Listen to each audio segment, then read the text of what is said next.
Hi, I'm Josh Brown. I'm the executive chef here at Tomasso Trattoria. I was going to go over a quick couple different knife skills with you today.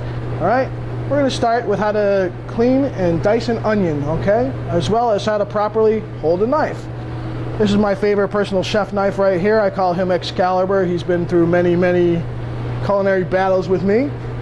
So the best way to hold a knife, I find, is to grip the handle in your hand and pinch your fingers around the blade in like such a motion. It gives you absolute total control where you do not absolutely need to hold the handle, and you're going to be less likely to cut yourself.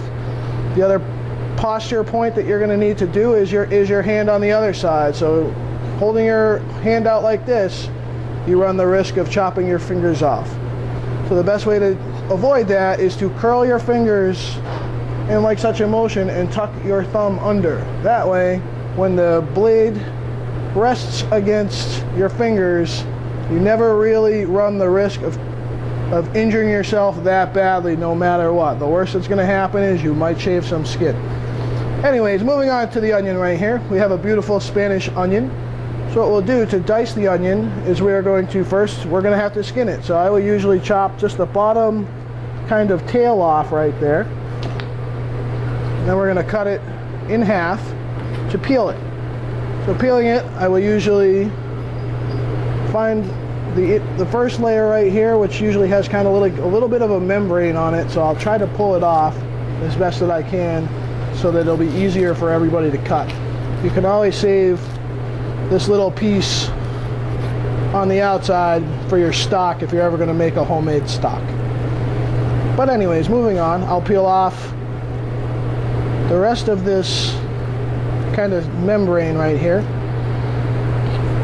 What we'll do is we'll start by making 4 or 5 incisions into the knife that will be equally spread apart. So in this case, we're probably going to do about 3. Perfect. As you can see right there, we have 3 or 4 even pieces pulled apart.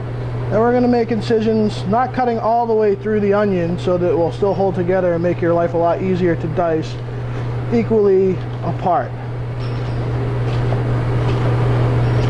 Okay, turning your onion so that it's facing in the right direction.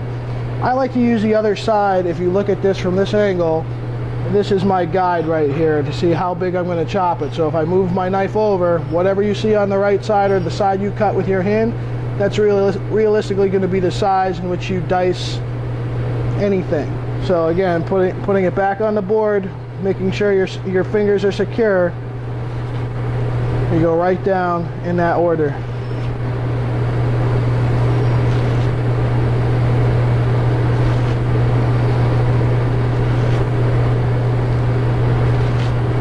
Then when you're stuck with this little piece of onion on the end, you just make the same incisions about the same size you hoped to do, and you just chop them right off. And that's it. The onion stays together beautifully for you. And that, my friends, is how you dice an onion.